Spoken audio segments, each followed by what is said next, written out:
G'day gymnastic skill seekers.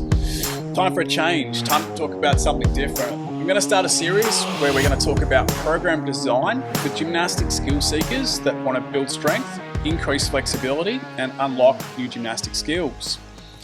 Lately, I've been feeling like I'm lacking the strength for some of my gymnastics goals. One in particular is the handstand push-up. So in this phase, I've decided that I want to focus a little bit more on building strength. How can I increase my strength and unlock this freestanding handstand push-up? Now, before I jump in and start talking about strength training methods, I want to talk about a common problem we see in the calisthenics, bodyweight training, gymnastics, strength training world. And that is a lot of people just don't have the strength to be able to perform bodyweight movements. We think about pull-ups, muscle-ups, dips, levers, handstand push-ups. All of these things require us to be able to master our body weight. We need to be strong enough to be able to lift and control our body weight in all of these different positions. So what do you do when you're not strong enough to do this? Yes, there are ways to scale and exercise. With our levers, we can change from tuck to advanced tuck to straddle to full hollow body. For our push-ups, we could start with incline push-ups. For our handstand push-ups, we might work on piked handstand push-ups. All of these are a valuable option and all of these are great exercises. I use them with my clients. I strongly recommend them. But my question is, let's say we take the handstand push-up and we scale it to use the pike, feet elevated, handstand push-up variation. Now, what percentage of your body weight are you lifting in that pike handstand push-up? What angle are you performing that pike handstand push-up at? How do you progress that? Yeah, we can elevate the feet, we can change the position, but how do you measure that? How do I know from week to week that I'm actually getting stronger? Is it doing more reps? But don't I want to up the intensity and lift more weight so I can build strength? And that's where I think traditional weights training can benefit bodyweight, calisthenics, gymnastics, goal seekers.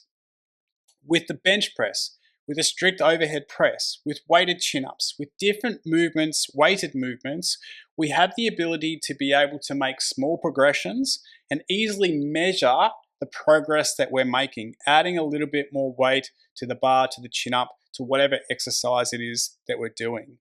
So I like to use weighted exercises alongside gymnastics, bodyweight, calisthenics exercises because it's just a great way to be able to progress strength and measure that progress. I find it a lot more effective and a lot more efficient than just sticking to the pure bodyweight exercises and the scaled variations.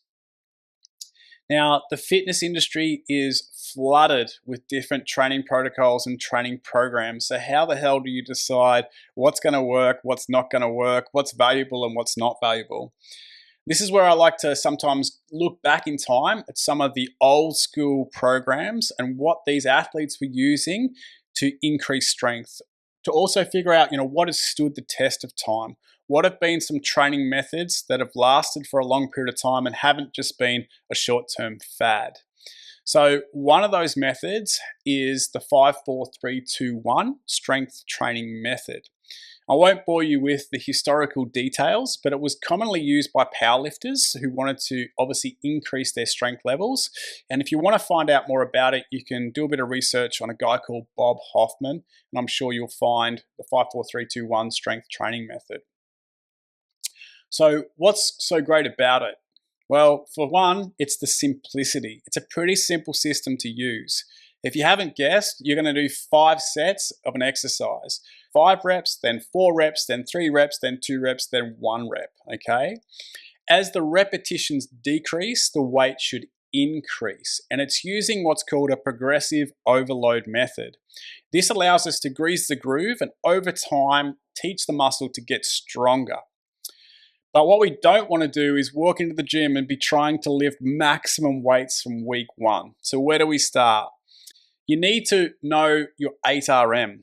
How do you calculate your 8RM? Well, if you know your 1RM for a particular exercise, then you want to take roughly 78% of your 1RM, and this will be your 8RM load. So in week 1, we start set number 1, which is 5 repetitions at that 8RM load. It's a weight we should be able to press for 8 reps, and we're only going to do 5 repetitions. So it should feel pretty easy. For the next set, we want to try to increase the weight roughly 2 to 5%. Now, this depends on the training age of the athlete. It depends on, your level of strength. There's a lot of factors here. So I'd recommend start closer to the sort of 2%, and gradually you might start to increase that depending on how light the weight feels after you've played with this for a couple of weeks and just felt what it feels like to increase these weights as the repetitions go down. So an example of this could be, let's say we're going to work on weighted chin-ups.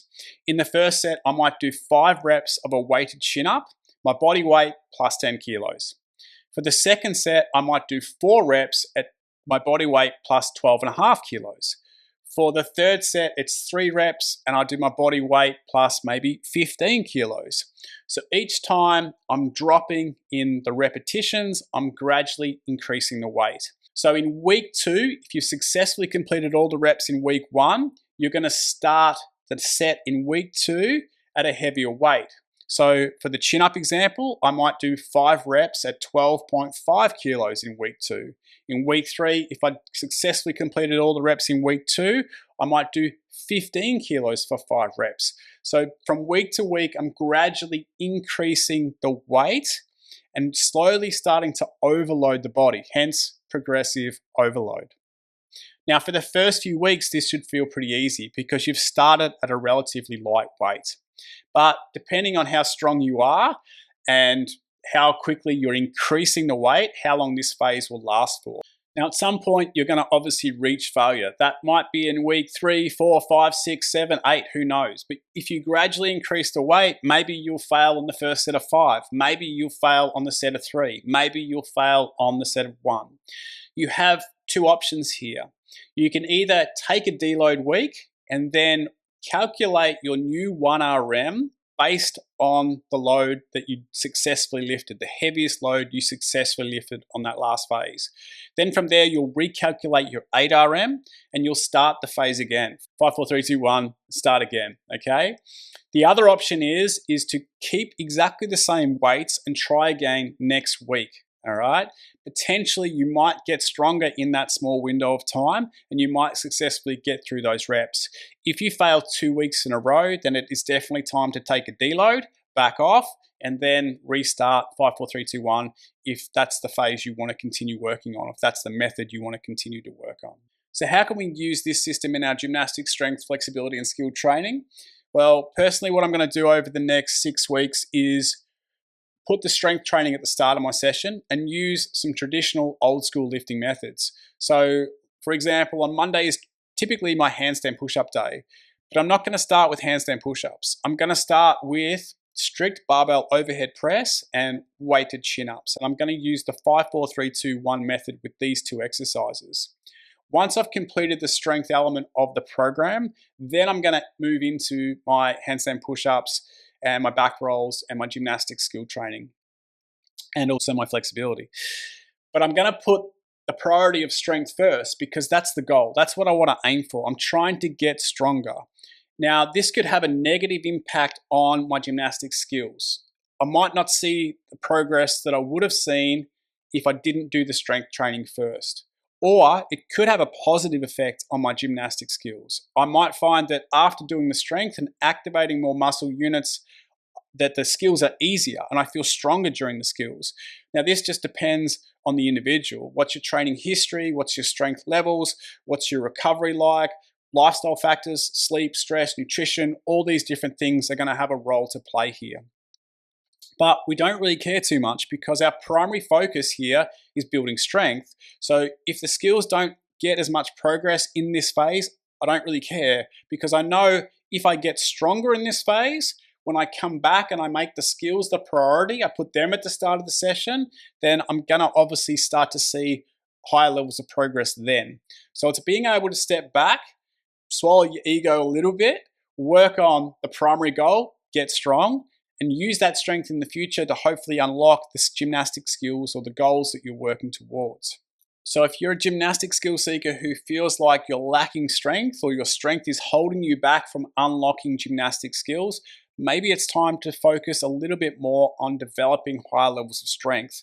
This is where the 5, 4, 3, 2, 1 strength training method could be helpful. Give it a try and see how you go. If you've got questions, let me know. I'd love to hear how you progress. I hope to share my journey a little bit through these videos and how my strength increases, fingers crossed, over the next few weeks. One disclaimer I would like to add before I finish up is it is a pretty tough and brutal training method, and it's not for the faint-hearted. I recommend that you've done at least a year to 2 years of solid strength training before you start implementing something like this 5, 4, 3, 2, 1 training method. But if you're an experienced lifter and you're looking to increase your strength, why not give this old school training method a try? Hope you found this little video helpful. Until next time, happy training.